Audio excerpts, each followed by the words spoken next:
الحمد لله رب العالمين، والصلاة والسلام على سيد المرسلين خاتم النبيين محمد المصطفى وعلى آله وأصحابه أولي الصدق والصفاء. أما بعد، فقد قال الله تبارك وتعالى جل جلاله في القرآن المجيد والفرقان الحميد: أعوذ بالله من الشيطان الرجيم، بسم الله الرحمن الرحيم. ولا تقولوا لمن يقتل في سبيل الله أموات بل أحياء ولكن لا تشعرون. وقال بعد: لا تحسبن الذين قتلوا في سبيل الله أمواتا. صدق الله مولانا العظيم، وبلغنا رسوله النبي الكريم، ونحن على ذلك من الشاهدين والشاكرين، والحمد لله رب العالمين. الصلاة والسلام عليك يا سيدي یا رسول اللہ وعلی آلک و اصحابک یا حبیب اللہ۔ دو موقع میں نے آپ کی خدمت عالیہ میں تلاوت کیے ہیں۔ ایک میں قرآن نے کہا لا تقولوا لمن یقتل فی سبیل اللہ اموات، ان لوگوں کو مردہ مت کہو جو راہ مولا میں قتل کر دیے گئے، بل احیاء ولکن لا تشعرون، بلکہ وہ زندہ ہیں لیکن تم نہیں سمجھ سکتے ہو۔ اس کا مطلب یہ تمہاری سمجھ جو ہے یہ کسی چیز کی موجودگی کا معیار نہیں ہے۔ ایسا ممکن ہے کہ تمہاری سمجھ میں نہ آئے مگر وہ موجود ہو۔ تو حیات شہداء ایسی ہے کہ وہ تمہاری سمجھ سے بالا تر ہے۔ یہاں تو کہنا ان کو مردہ مت کہو۔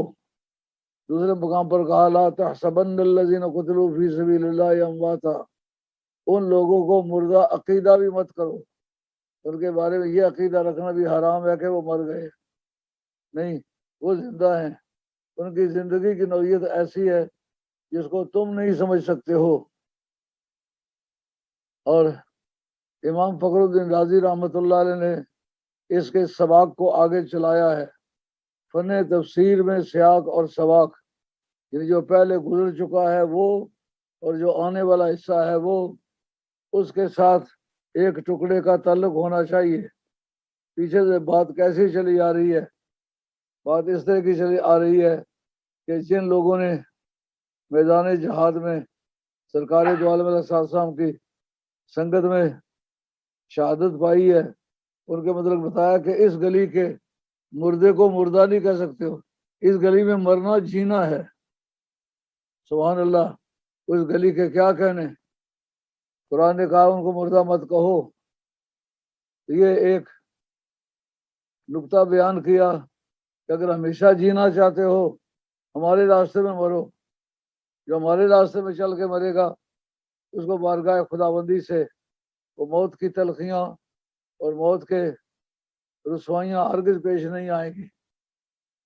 اور آگے اس کا سباق چلاتے ہیں، کہتے ہیں وَلَنَبْلُوَنَّكُمْ بِشَيْءٍ مِّنَ الْخَوْفِ وَالْجُوعِ وَنَقْصٍ مِّنَ الْأَمْوَالِ، ہم تمہیں ضرور آزمائیں گے جانی اور مالی تھوڑے تھوڑے نقصانات پر، اور تمہیں خوشخبری سناتے ہیں وَبَشِّرِ الصَّابِرِينَ، صبر کرنے والوں کو خوشخبری سنا دو۔ الَّذِينَ إِذَا أَصَابَتْهُمْ مُصِیبَةٌ، جس وقت انہیں کوئی مصیبت آئے تو بجائے گلے اور شکایتیں کرنے کے وہ قالوا انا للہ و انا الیہ راجعون، وہ کہتے ہیں ہم اس کے بندے ہیں، جو ہمارے ساتھ سلوک کرنا چاہے وہ مالک کا کرے، اور ہم بھی اسی کی طرف لوٹ کے جانے والے ہیں۔ تو اللہ کے وہی لوگ ہدایت پر ہیں اور وہی لوگ کامیاب ہونے والے ہیں۔ جب یہاں پہنچے تو ایک سوال اٹھا، جس شخص کی بیوی بیوہ ہو گئی ہے، عدت گزار کے نکاح ثانی کر لیے، اور جس آدمی کی جائیداد تقسیم ہو گئی ہے اس کے حقداروں میں اس کی منقولہ اور غیر منقولہ جائیداد، اس کے ڈور ڈنگر اور اس کے قبضے کی جتنی چیزیں ہیں وہ وارثوں میں تقسیم کر دی گئی ہیں، کیسے کہیں کہ وہ مردہ نہیں ہے؟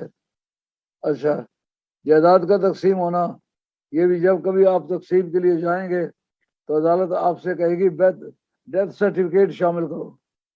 ڈیتھ سرٹیفکیٹ شامل کرنے سے پہلے جائیداد تقسیم نہیں ہو سکتی۔ اور اس کے بعد یہ کہ اس کی بیوی کا بیوہ ہونا، نکاح ثانی کر جانا، یہ بھی ایک پروسیجر ہے۔ جب تک کوئی زندہ رہے نکاح زندہ رہتا ہے، جب دنیا سے چل بسے تو اس کا نکاح بھی ساتھ ہی چل بستا ہے۔ اور پھر اس کے بعد اس کا فوتی نامہ چڑھ گیا ہے، اس کا جنازہ پڑھ لیا گیا ہے، دور قریب ہے کہ فاتحہ پڑھنے والے آ جا رہے ہیں، کس طرح کہیں کہ وہ مردہ نہیں ہے؟ اگلا جملہ بول کے قرآن نے سارے مسئلے کو صاف کر دیا۔ فرمایا کہ ان الصفا والمروہ من شعائر اللہ، صفا اور مروہ اللہ تعالیٰ کی نشانیوں میں سے ہیں۔ یار، یہ جس ایریے کی بات ہے اس میں پہلا مقام تو کعبہ شریف ہے، اور اس کے ساتھ مطاف ہے، اس کے ساتھ جو مقام ابراہیم ہے، اس کے ساتھ جو اللہ کی یادوں میں سے ایک یاد ہے وہ آب زمزم بھی ہے۔ لیکن ان سب سے ہٹ کر یہ کہا ان الصفا والمروہ من شعائر اللہ کا دراصل موضوع گفتگو چل رہا ہے اس پر کہ کوئی مر جائے تو اس کے بعد اس کی زندگی کی کیا صورت ہے۔ ہم بتانا چاہتے ہیں کہ مائی ہاجرہ ایک مرتبہ یہاں سے گزری ہے، تو ہم بتانا چاہتے ہیں تم تو ان بندگان خدا کو مردہ کہتے ہو یا سمجھتے ہو جو میرے راستے میں جیے اور مرے؟ میں تمہیں بتاؤں گا کہ میرے بندے جن راستوں سے گزر جائیں ہم ان راہ گزاروں کو مردہ نہیں کہتے، تو تم ان بندوں کو مردہ کس طرح کہہ سکتے ہو؟ یہ جو لوگ آج تک درویشوں کی بیٹھکوں پر جاتے ہیں، قبروں پر جانا تو ایک الگ مسئلہ ہے، کسی جگہ بیٹھک ہے وہاں جاتے ہیں کہ یہ یہاں ولی اللہ کو کوئی دن بیٹھے، جیسا خواجہ مقیم شاہ بادشاہ کی ہندوستان میں بیٹھک ہے جہاں آپ نے سال ایک جگہ بیٹھ کے گزارا، کوئی کھایا نہیں پیا نہیں، باہر نہیں گئے، اور جب اٹھے تو چمڑا اس پتھر کے ساتھ رہ گیا۔ لوگ اس کی زیارت کے لیے بھی جاتے ہیں اور اللہ تعالیٰ مہربانی فرماتا ہے۔ میاں صاحب عارف کھڑی رحمۃ اللہ علیہ نے جس جگہ بیٹھ کے سیف البلوغ لکھا ہے وہ پنجن اس جگہ کا نام ہے۔ چڑوئی کی ایک اونچی سطح پر آبادی ہے، اس اونچی سطح آبادی کے اندر ایک اونچا پہاڑ ہے، یعنی پہلے خود بھی وہ پہاڑ ہے، اونچا ہے، اس پہاڑ کے اوپر وہ پہاڑ ہے، اس کا نام ہے پنجن۔ میاں صاحب نے سیف الملوک وہاں بیٹھ کے لکھا ہے۔ آپ فرماتے ہیں قبر میری جے پنجن ہوندی دنیا گلاں کر دی، ڈاڈے کول محمد بخشا جنہوں نے کاری کر دی۔ یہ مسئلہ سمجھ میں نہیں آتا تھا۔ مدینہ طیبہ نبی کریم علیہ السلام کے پاؤں کی طرف میں کھڑا ہوں، یہ بات میرے ذہن میں آئی کہ یہ بات انہوں نے کیوں کہی ہے، ڈاڈے کول محمد بخشا جنہوں نے کاری ڈر دی۔ غور کیا کہ جتنے بھی لوگ آئے ہوئے ہیں یہ سرکار کے دربار کے لیے آئے ہوئے ہیں۔ جس سے پوچھا کہاں جا رہے ہو، کہا سرکار کی زیارت کرنے جا رہا ہوں۔ مرد ہے، عورت ہے، بڈھا ہے، بچہ ہے، وہ اپنا ٹارگٹ نبی پاک علیہ السلام کی ذات پاک، آپ کے قبر مبارک کی زیارت اور سلام اپنا ٹارگٹ بتاتا ہے۔ کتنی بڑی شخصیت حضرت ابوبکر صدیق رضی اللہ عنہ کی، کتنی بڑی شخصیت ہے حضرت عمر فاروق رضی اللہ عنہ، ان دونوں کے مزار بھی وہاں ہیں۔ لیکن خاص جو علماء کرام ہیں ان کو پتا ہے کہ اس جگہ کھڑے ہو کر سرکار پر سلام بھیجنا ہے، اس جگہ کھڑے ہو کر حضرت ابوبکر صدیق پر، لیکن عام مسلمانوں میں اس کا شعور ہی نہیں، پتہ ہی نہیں۔ کیوں؟ کہا ڈاڈے کول محمد بخشا جد نے کاری ڈر دی۔ تو اللہ کریم نے مرنے کے بعد جینے کا طریقہ بتایا کہ جینے کا طریقہ یہ ہے، اور عملاً وہ لوگ دیکھے گئے جن کو لوگوں نے مردہ پایا تھا، ان کو دیکھا۔ ایک صحابی مکرم ہے، امام جلال الدین سیوطی نے شرح الصدور فی احوال الموتیٰ والقبور کے اندر لکھا ہے کہ آپ فوت ہو گئے، بھائی پاس بیٹھا ہوا ہے، جب کفن دے کر کے تیار کر لیا کہ اب تھوڑی دیر کے بعد ان کو دفن کرنے کے لیے لے جانا ہے، تو اچانک انہوں نے اپنے منہ سے اپنا کفن ہٹا کے بھائی کو کہتے روتے کیوں ہو؟ میں نے تو خدا کو اس سے زیادہ مہربان پایا ہے، جتنا سنا تھا، تو رونا نہیں ہے۔ اس وقت وہ بڑے حیران ہوئے۔ جناب سیدہ عائشہ طیبہ طاہرہ فقیہ، ان سے لوگ مسئلے پوچھنے کے لیے جاتے تھے۔ کل 9 برس سرکار کے ساتھ زندگی میں یسر آئی۔ 9 سالوں میں تو بچہ پرائمری کا اسکول پاس نہیں کرتا، مگر وہ نگاہ مصطفیٰ، آپ کی توجہ نے خصوصیت کا کردار ادا کیا ہے۔ مجھے جا کر کے پوچھا، اس نے میرے بھائی نے مرنے کے بعد بات کی ہے، آپ نے تعجب نہ کر، یعنی سمیت رسول اللہ صلی اللہ علیہ وسلم، کیونکہ میں نے سرکار کو ایک کہتے ہوئے سنا ہے، ان رجل من امتی یتکلم بعد موت، کہ میری امت کا کوئی آدمی مرنے کے بعد بھی باتیں کرے گا۔ اور اولاد رسول نے اس مسئلے کو ایسا پکا کر کے ثابت کیا کہ جس میں اس کی گنجائش نہ رہی۔ اے مسلمانوں، خوش نصیب ہو جو نبی پاک علیہ السلام کے میلاد کا دن بھی مناتے ہو، معراج کا دن بھی مناتے ہو، مولا مرتضیٰ کی شہادت بھی مناتے ہو، حضرت عمر فاروق کی شہادت بھی مناتے ہو، اور حضرت عثمان غنی کی شہادت بھی مناتے ہو، اور کبھی مس نہیں کرتے ہو۔ خوش نصیب انسان ہو۔ حضرت امام حسین، امام حسن، ان سب کی زندگیوں کے الگ الگ کردار ہیں، الگ الگ نتائج ہیں۔ تو رائے مولا میں جان دینا ایک ایسی چیز ہے جو بتاتا ہے کہ مرنے کے بعد اگر جینا ہے تو طریقہ کار ہے۔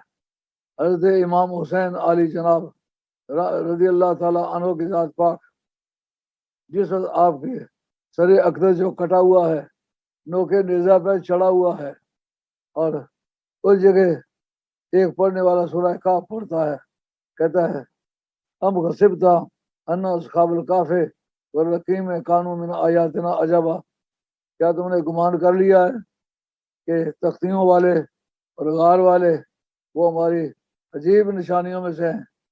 یہ من جو ہے یہ دلالت کرتا ہے اس پر جو نظر آئی ہیں وہ کم ہیں، جو نہیں نظر آئی وہ اس سے زیادہ ہے۔ اس کو من تبیزیہ کہتے ہیں۔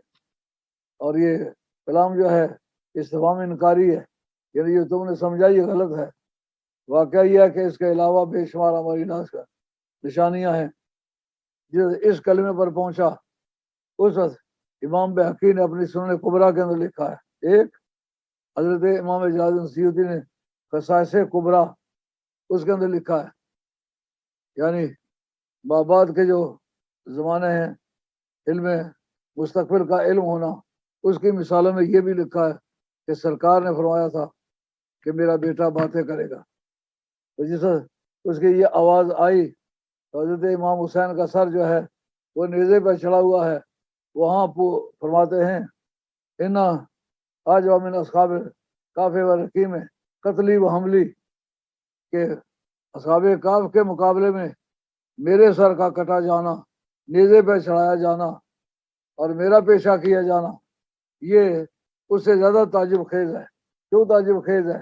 وہ سبحان اللہ، چند ایک نمونے آپ کو ذہن میں رکھنے ہوں گے۔ بخاری شریف کتاب العلم میں حدیث آتی ہے، حضرت ابو ہریرہ رضی اللہ تعالیٰ کہتے ہیں کہ میں ایک علم سرکار سے جو لیا تھا، اخذت وعاءین، 2 برتن سرکار سے لیے تھے، مطلب یہ استعارہ ہے قلب کے اندر علم ہونے کا، یعنی جس طرح کہ کسی کھلے برتن کے اندر کوئی چیز پڑی ہوئی ہوتی ہے، اسی طریقے سے سرکار کے بتائے ہوئے علوم میرے سینے میں، میرے قلب کے اندر موجود ہے۔ ایک تو تمہارے سامنے میں نے پیش کیا ہے، اور دوسرے کا مجھے ڈر ہے کہ اگر میں بیان کروں تو میری الگ کاٹی جائے گی۔ ذرا اندازہ کریں کہ اے حضرت ابو ہریرہ، آپ کو انہوں نے بتایا تھا تو اب بتانا چاہیے تھا، کا ڈر ہے کہ حلق کاٹی جائے۔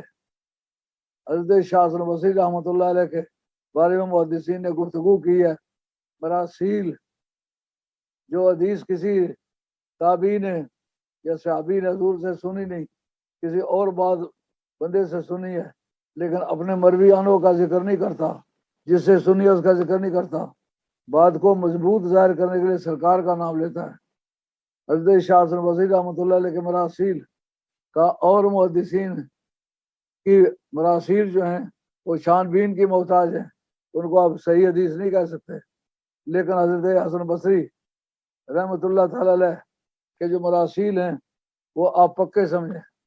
مجھے کہ دوستوں نے ان سے کہا کہ سرکار کا دور تو آپ نے پایا نہیں، آپ کیوں کہتے ہیں کہ سرکار نے یوں فرمایا، سرکار نے یوں؟ آپ کے کلام میں بو آتی ہے کہ آپ نے سرکار کی زبان مبارک سے یہ بات سنی ہے، جبکہ ہمیں تاریخ بتاتی ہے سرکار کا دور آپ نے پایا ہی نہیں۔ اس کا جواب کیا ہے؟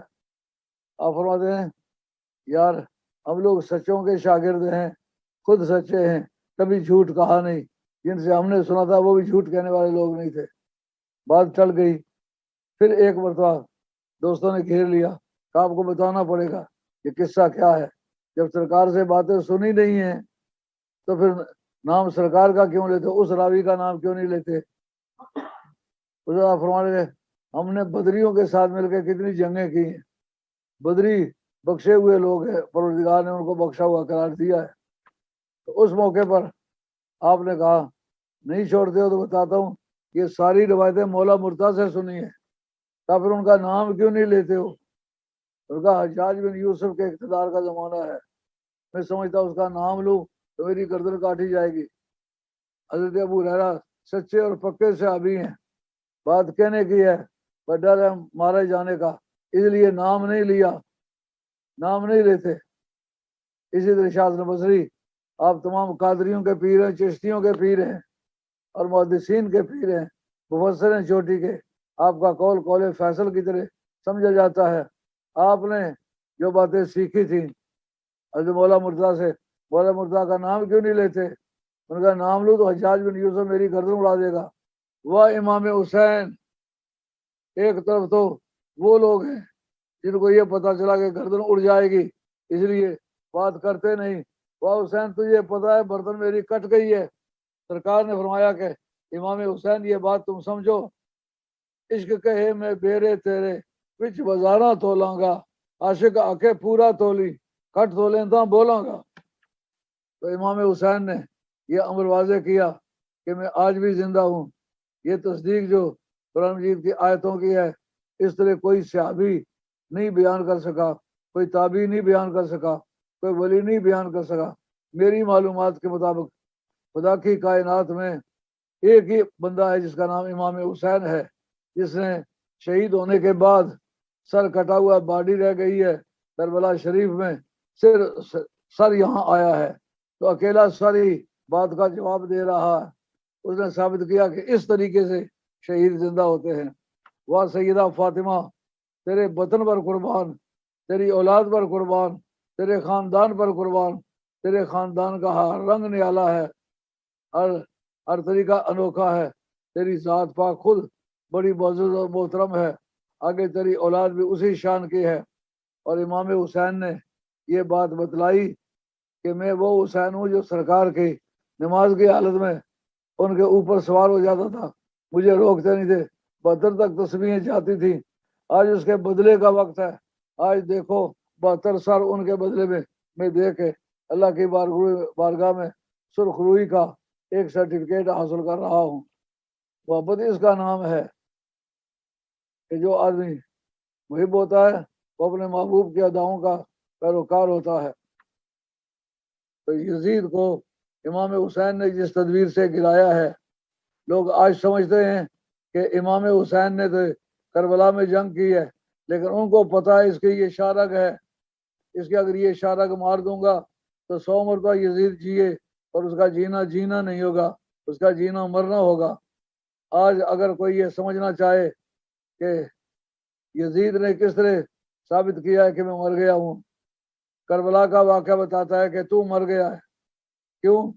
امام حسین کے مزار پر سلام کرنے والے لوگ لاکھوں کی تعداد میں آتے ہیں اور ہر روز آتے ہیں، لیکن یزید کی قبر ہے جہاں ان کے خاندان کی 20 برس حکومت رہی ہے بلا شرکت غیرے، تو وہاں اس کی قبر کا جو زیارت کرنے کا طریقہ یہ ہے جو وہاں موجود ہے، کہتے ہیں جوتے سمیت آپ ایسا کریں کہ اپنا پاؤں اس کی قبر پر رکھے، تو جب پاؤں اس کی قبر پر رکھتے ہیں 6 مہینے تک پھر وہ پاؤں جلتا رہتا ہے، پاؤں میں ٹھنڈک نہیں آتی، یعنی ایسی اس کی قبر کی تپش ہے۔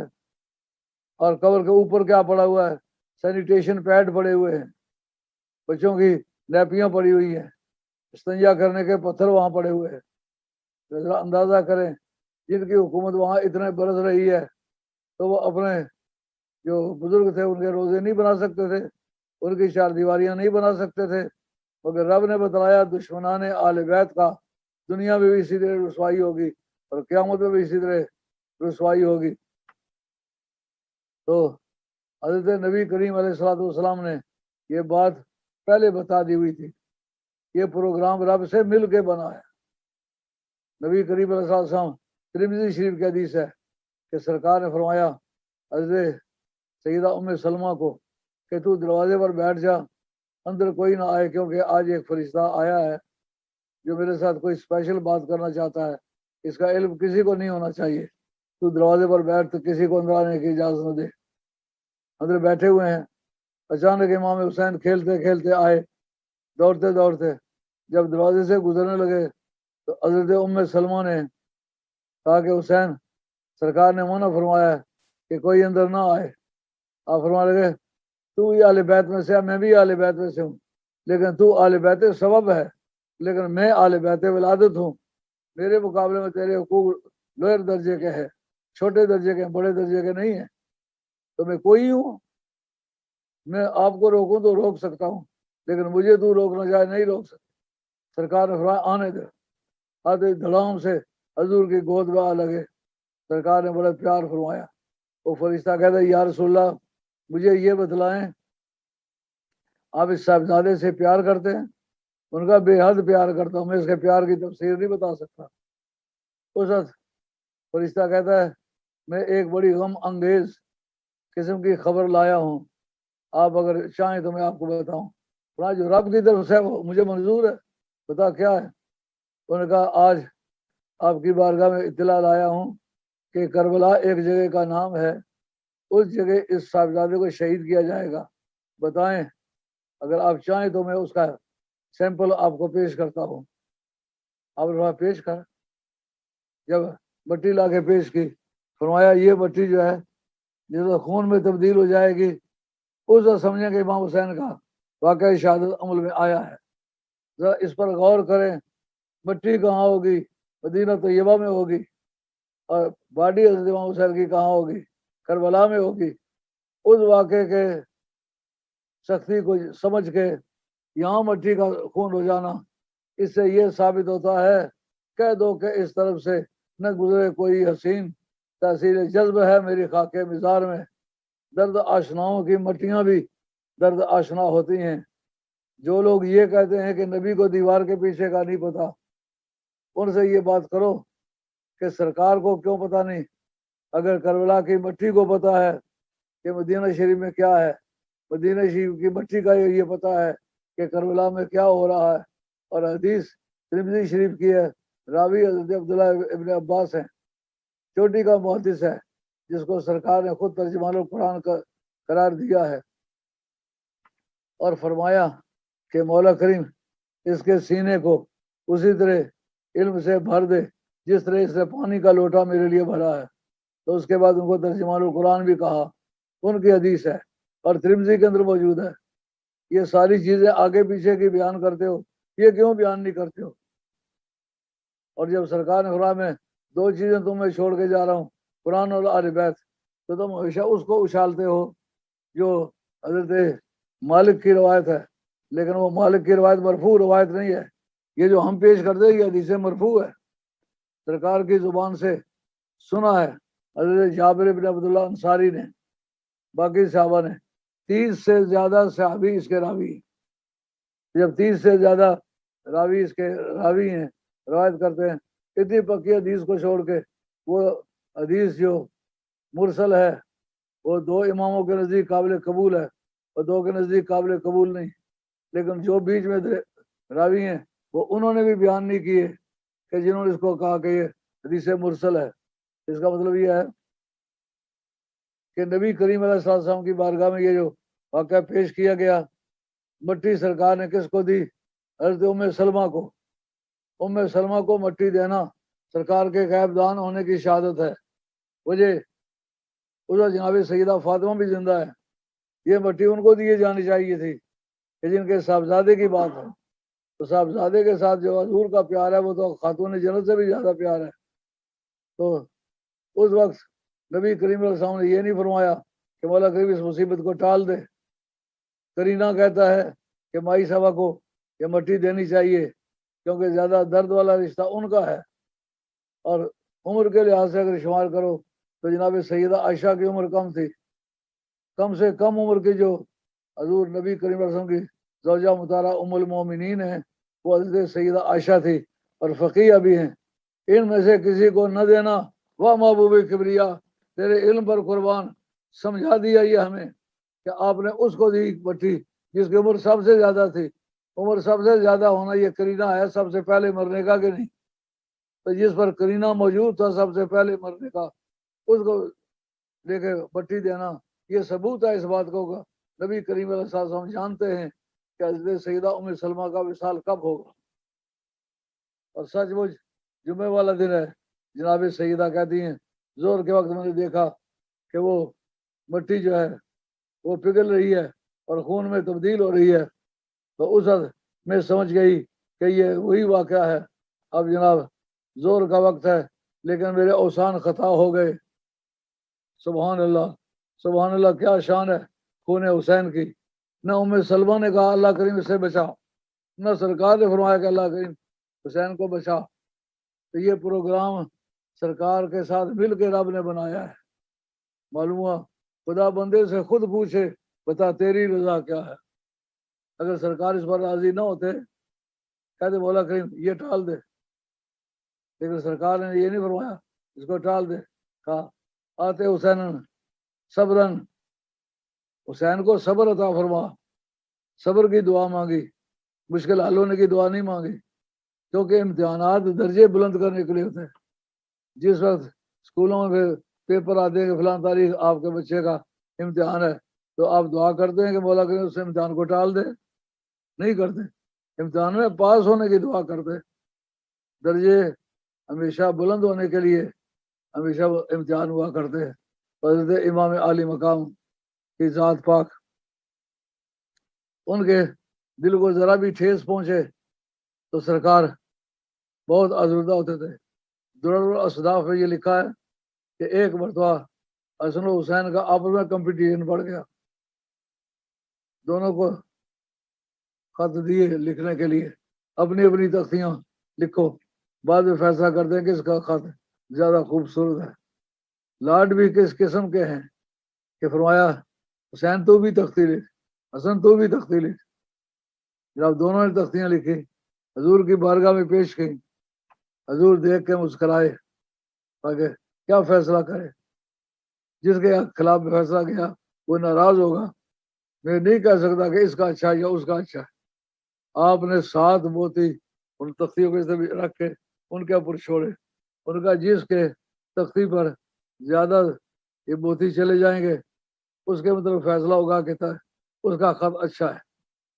دیکھا کچھ موتی لڑ کے ادھر چلے گئے کچھ ادھر 3 دونوں طرف چلے گئے. ایک درمیان میں دونوں تختیوں کا جو جوڑ تھا وہاں ٹھہر گیا. انتظار کرے ٹک سے پھٹا. آدھا ٹکڑا ادھر چلا گیا آدھا ادھر چلا. ان کا برابر ہے بھائی. تو سرکار کی بارگاہ میں جو ان کا پیار ہے ان کی اس کی لذت ہی اور طرح کی ہے. شیر خارگی کا زمانہ ہے. امام حسن سلام اللہ علیہ آپ سرکار کی گود میں ہیں. سرکار کی ریش مبارک پر ہاتھ ڈالیے. اللہ کریم آپ کو صالح نرینہ طویل عمر سعادت مند اولاد دے. بچہ اس وقت بڑے پیار کے لائق ہوتا ہے جب اس کو یہ نہیں پتا ہوتا کہ یہ داڑھی ہے یہ نہیں کھینچنی چاہیے.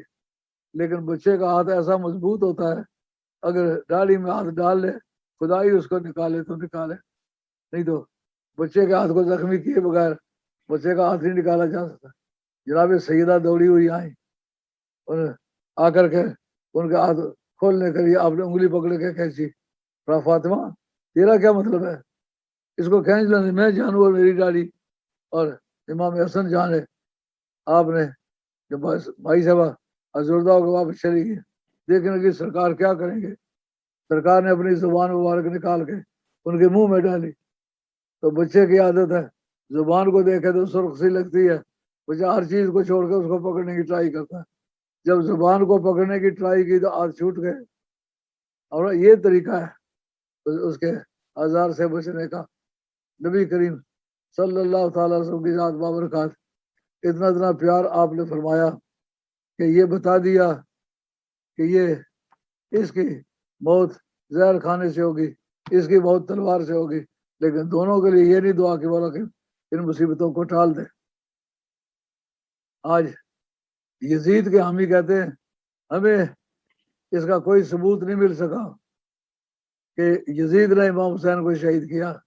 یار تم اس کے لنگر سے روٹی کھانے والے ہو, تم کس طرح کہو گے یزید نے؟ یہ نشانی ہے یزید کا لانگری ہونے کی. معلوم ہوتا ہے یہ یزید کی طرف سے جو پیسے ملتے ہیں وہ آج تک چل رہے ہیں. تو یہ اس عقیدے کے مولانا ہیں, ان کو ظاہر ہے کہ یہ کہنے میں بڑی دقت ہے. اگر یہ کہیں تو وہ وظیفہ بند ہوتا ہے. تم یزید کے لانگری ہو, یہ یزید کے لانگریوں کی بولی ہے. مجھے بتا, سرکار نے وقت سے پہلے بتلا دیا تھا موتیں کس طرح ہوں گی, سب کے بارے میں یہ بات بتلا دی. اب بتاؤ یزید اگر قاتل نہیں ہے حسین کا تو پھر کربلا میں گردن کس نے اتاری ہے؟ 33 تلواروں کے زخم, 36 نیزوں کے, اور تیروں کے زخموں کا کوئی شمار ہی نہیں.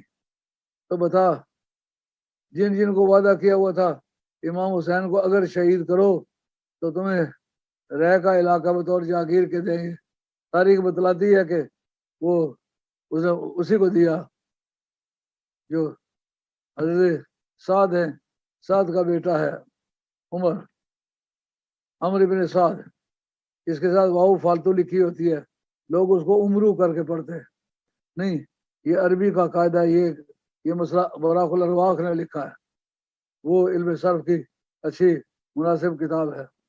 وہ بتاتے کہ لفظ عمر کے بارے میں مسلمانوں نے کوشش کی عمر ایک ہی رہے, اس کے سوا دوسرے کا نام عمر نہ ہو. دوسرے کا نام عمر نہیں ہونا چاہیے. تو پھر لوگ رکھتے تو اس کو عمر پڑھتے. اس کا طریقہ کار اس کا کیا ہے کہ اس کے ساتھ واؤ فالتو لکھو. یہ مادے جو منفصلہ ہے نا, ان کے آخر میں جمع کی جو واؤ لگتی ہے نا, اس کے بعد الف نہیں ہوتا. جو مادے منفصلہ ہیں ان کے جمع واؤ مذکر, جمع مذکر کی واؤ ہے ماضی میں لگتی ہے, اس کے بعد الف ہوتا ہے. لیکن جس وقت مادہ منفصلہ نہ ہو, متصلہ جیسا عملہ عملو, اس واؤ کے بعد واو جمع کے بعد الف نہیں لگتی. اس تمیز کے لیے یہ امر کو امر پڑھنے کے لیے را کے بعد, کیونکہ یہ مادہ منفصلہ ہے, اس کے بعد واؤ لگی ہوئی ہے. یہ سمجھ آتا ہے کہ یہ جمع کی واؤ نہیں ہو سکتی, یہ عطف کی واؤ ہو سکتی ہے. تو کہا اس کے ذریعے سے تمیز ہو جائے گی. اس کو امرو پڑھیں یا امر پڑھیں. تو میدان احد میں سب سے پہلا تیر جو مارا تھا وہ عمر نے مارا تھا. سب سے پہلا تیر انداز سرکار کا میں ہوں. یہاں اس بد نصیب نے حضرت سعد نے پہلا تیر مارا تھا, اور یہ عمر ان کا بیٹا ہے. یہ کربلا کے میدان میں کہتا ہے سب گواہ رہی ہو, پہلا تیر میں نے مارا ہے. دیکھیں ذرا گردش ایام میں بھی کتنا زور ہے. باپ وہ ہے جو سرکار کے لیے پہلا تیر مارنے والا ہے, بیٹا وہ ہے جو سرکار کے نواسے کو پہلا تیر مارنے والا. کتنا بڑا عذاب ہے. گردش ایام میں بھی بڑی طاقت ہے. تو اس کے ماننے والے آج بھی دنیا میں موجود ہیں, مگر کوئی نہیں کہتا میں یزید کا امتی ہوں, میں یزید کا مرید ہوں. ایسا پلید نام ہے کہ اولیاء اللہ میں سے کسی ایک شخص کو کسی نے نام لگا باجد بستامی, لیکن وہ ابو یزید ہے, یزید کا باپ ہے, وہ یزید نہیں ہے. یہ نام جو یزید کا ہے یہ دنیا میں چل نہیں سکا.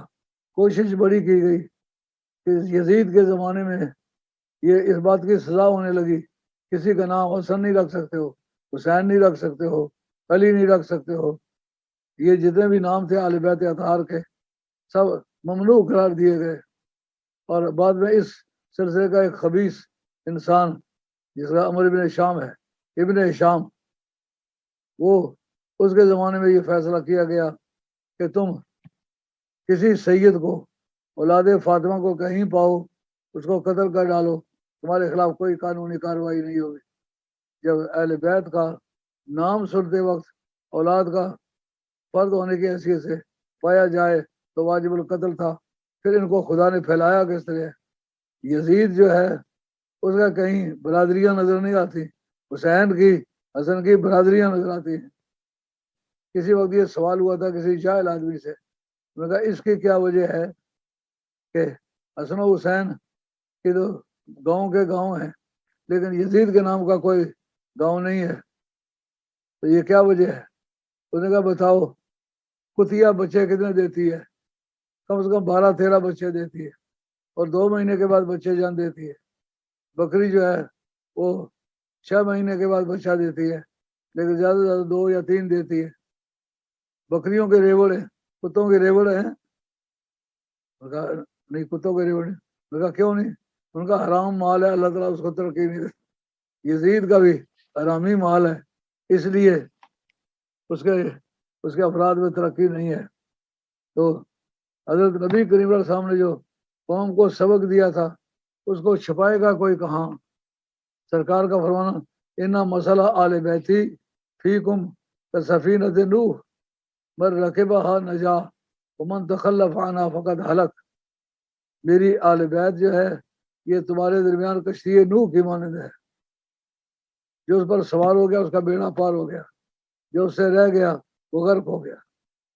اس پر غور کرنے کی ضرورت ہے۔ یہ اس کو کہتے ہیں تشبیہ مرکب بالمرکب، ایک نقشہ ہے پورا، ارض نوح، کشتی اور سوار اور ان کی نجات، اس سارے نقشے کو ایک طرف رکھو، ایک طرف حسن و حسین اور ان کی محبت اور اقرار، ان کے پیسے پیچھے چلنا اور آخر قیامت کے میدان میں نجات ہونا، یہ تشبیہ مرکب بالمرکب ہے۔ یعنی جس وقت کشتی میں کوئی سوار ہو جاتا ہے اس کو پتوار سے کوئی تعلق نہیں ہوتا، پتوار چلانا یہ ملاح کا کام ہے، اہل بیت جانے اور ان کی کشتی جانے، تمہارا کام ہے سوار ہونا، لیکن کہیں بھی جاؤ، کعبے سے بھی جاؤ تو نجات نہیں ہوگی، طور پر چلے جاؤ تو بھی نجات نہیں ہوگی۔ بیٹے نے کہا تھا سآوی الی جبل یعصمنی من الماء، کہ میں پہاڑ کے پاس پناہ لے لوں گا، وہ مجھے عذاب سے بچا لے گا، لیکن رب نے کہا جس کو میں غرق کرنا چاہوں اس کو پہاڑ بچائے، یہ کہاں کی بات ہے؟ اسی طریقے سے اہل بیت کا منکر ہو قیامت میں بخشا جائے یہ ہرگز نہیں ہوگا۔ یہ بات میری نہیں، یہ بات حدیث کے اندر موجود ہے اور کتب سیاہ کی حدیثوں میں سے ہے۔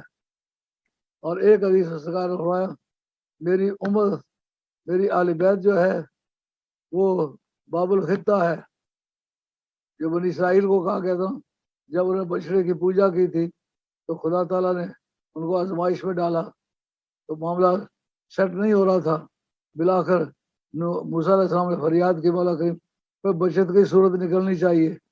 رب نے کہا جو دروازہ ہے نا چاروں طرف اس کے 4 دیواری ہے، دروازے سے جانا ہے لیکن جھک کے جانا، پہلے سر داخل کرنا پیچھے رہتے، وہ ایسے کم وقت تھے، کہنے لگے خنتتن، ہم مغفرت نہیں چاہتے، ہم گندم کے دانے چاہتے، تو پھر وہ عذاب ان کو نہیں ٹل سکا تھا۔ تو مراد یہ ہے کہ اگر کچھ بھی کرو اہل بیت کے دروازے سے گزرو گے، یہ بات صحابہ کے لیے بھی، اہل بیت کے لیے بھی، باقی لوگوں کے لیے بھی یہ ایک بائنڈنگ اتھارٹی ہے، ان کو پابند کیا ہے۔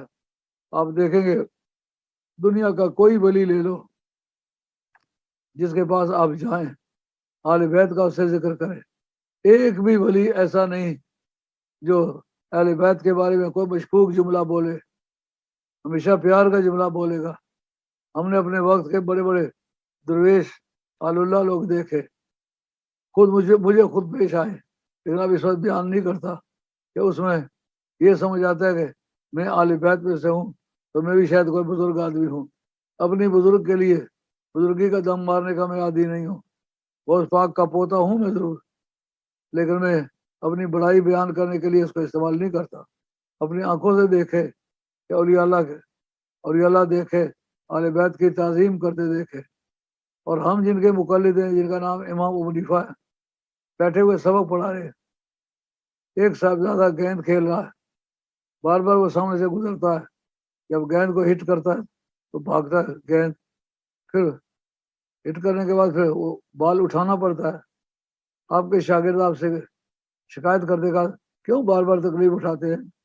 آپ سنا کہ ایک صاحبزادہ سید ہے، وہ گیند کھیل رہا ہے تو ہٹ مارنے تک اس کی گیم ہے، اور بال واپس کرنے تک اس کی گیم نہیں ہے.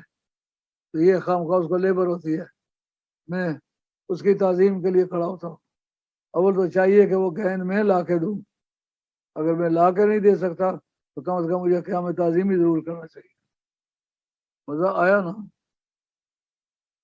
تو جتنے بھی اولیاء اللہ اور آل اللہ گزرے ہیں، حضرت امام مالک رحمۃ اللہ علیہ پورا افریقہ ان کا مقلد ہے. آپ کو سبق حاصل کرنا چاہیے پوری دنیا کے مسلمان اور آل اللہ جن کی ہدایت تسلیم ہوئی ہے وہ کدھر گئے. پورا افریقہ امام مالک کا مقلد ہے. وہ کس کے بیعت تھے؟ وہ حضرت سید نفس زکیہ کے بیعت تھے. جس وقت بغدادیوں نے، عباسیوں نے اسلامی ریاست پر قبضہ کیا، اس وقت وہ چاہتے تھے کہ یہ مانے کہ یہ عباسی جو ہیں یہ آل بیت ہے. اولاد آل بیت ہم ہیں، وہ آل بیت نہیں ہے. خاتون جنت کا خون جن میں نہیں پایا جاتا، یا جن کو سرکار نے دموں کا دمی، لحموں کا لحمی، جسموں کا جسمی، جناب مولا مرتا جن کو نہیں فرمایا، اس کے سوا کوئی سید نہیں ہو سکتا. سید صرف وہی ہے. اور ترمذی کی حدیث ہے اس پر بھی کہ حضرت علی اکرم سامنے تشریف لائے تو سرکار نے فرمایا جہاں سید العرب، عربوں کا سردار آ گیا. جناب سیدہ حضرت سیدہ عائشہ پاس بیٹھی ہوئی تھی. ان کا الستام تھا سید العرب، یا رسول اللہ آپ سید العرب نہیں ہیں؟ انا سید العالمین وہ سید العرب، عربوں کا سردار وہ ہے، عالمین کا سردار میں ہوں. تو عربوں کا سردار ہونے کا معنی کیا ہوئے؟ ساری دنیا کے سردار عرب ہے، اور عربوں کا سردار علی ہے. تو سردار کا سردار سردار ہوتا ہے. سرکار نے کیا سبق سکھایا ان کو؟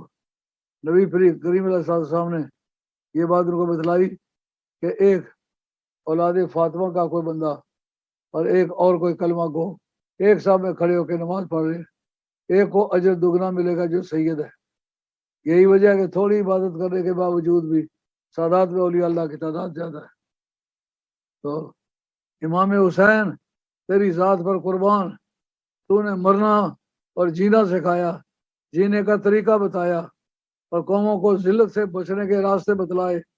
آپ کی ذات بابرکات کو صلاۃ و سلام ہو، جنہیں سرکار کی گود میں لیٹ کر سرکار سے پیار بھی کیا اور نوکے نیزہ پر چڑھ کے اسلام کی عظمت کا اعلان بھی کیا. وما علینا الا البلاغ المبین، وآخر دعوانا ان الحمد للہ رب العالمین.